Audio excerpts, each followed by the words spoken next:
21 straight, baby, yeah!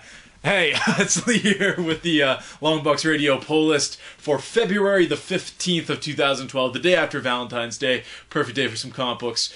Why not? So, this week starting off, we got Witch Doctor 3 and 4. I somehow never picked these up last year. I was so upset with myself going through my Longbox, and I remembered reading these and really enjoying them. No, didn't read them, didn't own them, didn't pick them up. Here they are, finally got them. Awesome. Witch Doctor's awesome from Image. Check it out. Going over to Marvel, we have Avengers 22 this week. Bendis, of course. Not too many issues left with that guy's name on it, so check it out. These are apparently in no order. I ordered them. Dude messed him up. Peter Panzerfaust is a number one from Image this week. He's getting great reviews. I don't know much about the book other than the gentleman at the comic book shop I went to threw it in my box. And he's like, "You should probably read this." And I'm like, "Yeah, all right." So there it is.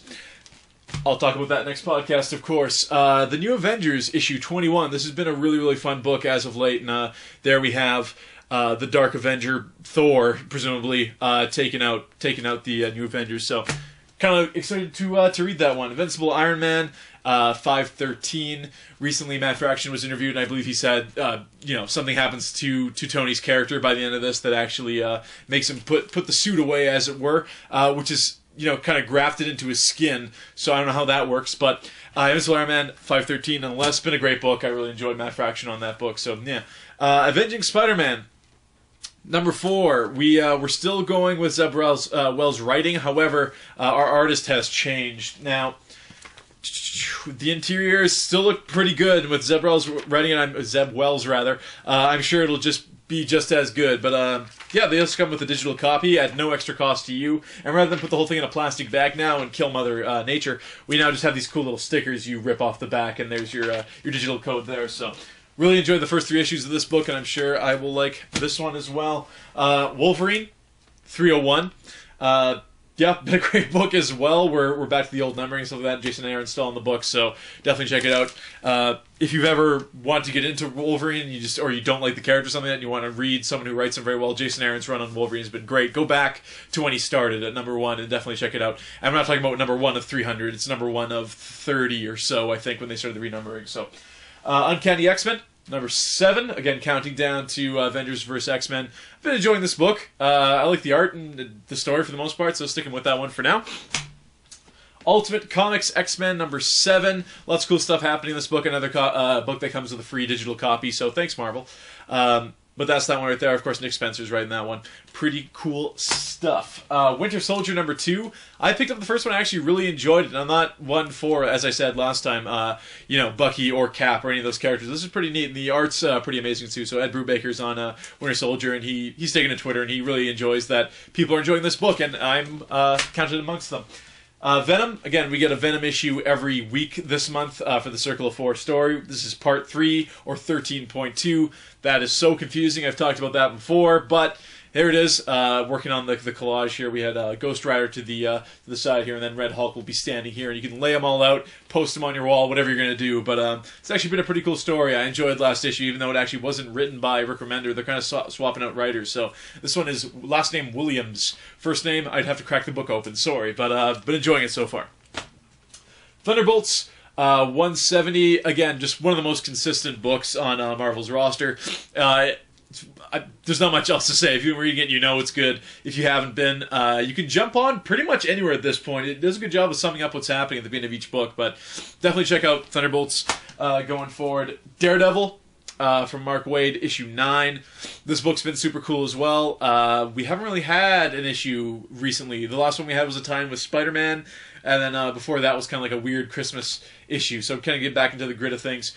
Looks like Matt Murdock's, he's in some trouble there.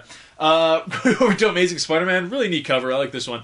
And that's from, of course, Yost and Slott. I believe there's probably a couple stories in this one. That's a .1 issue. That's 679.1. I've heard really good things about this as well. And, of course, Amazing Spider-Man, as I mentioned before, another really consistent book. So jump on anytime you want. This is probably an excellent point to do it as well. Going back over to Image, apparently, we have Super Dinosaur number 8, and that's from Robert Kirkman.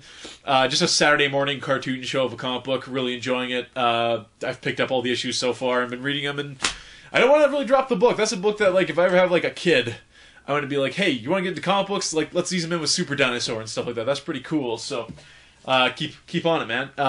Darkness number 99. This is my first regular issue of Darkness. I've gotten all the tie-ins and stuff before, the side stories. I've never gotten in 99 issues an issue of Darkness. I'm going to jump on with 100. I thought I might as well pick up 99, which has a really cool cover as well. So I'm going to get into this and see if I can figure out what's happening. I've been reading Artifacts, so hopefully that helps me at least a bit. Wonder Woman number 6, Brian Azzarello's Wonder Woman.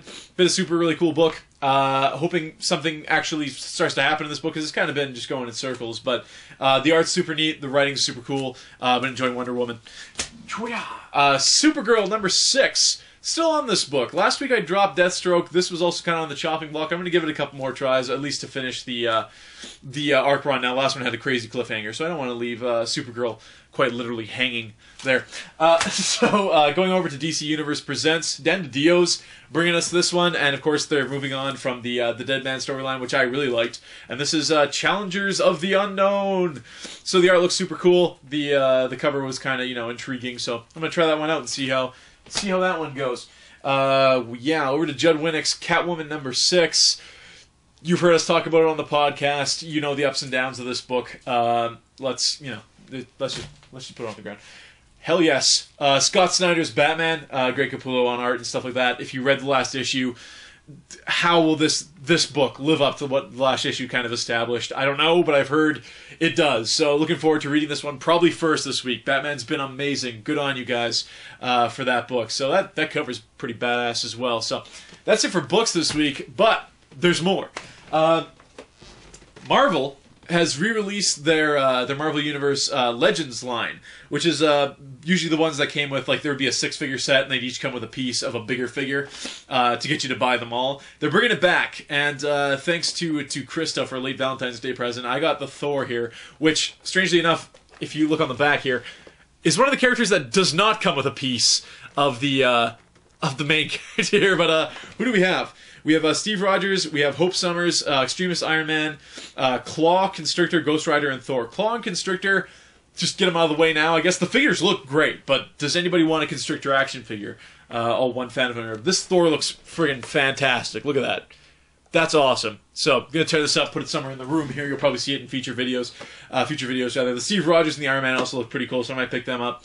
We'll see. But that's super awesome. Marvel, those are really good quality figures. I always talk about DC's figures on the podcast and how they're really, really cool for $20. This is more or less the equivalent in Marvel. And if they keep looking this good, I can see myself picking up quite a few of them. So that is the pull list for February 15th of 2012. We'll see you again next week. Episode 19 is online. Was posted this last Monday, so check that out. Hear us talk all about the Watchmen prequel thing, and of course a bunch of DC books changing creative teams. So check that out. We'll see you again next week for the pull list. Lee out.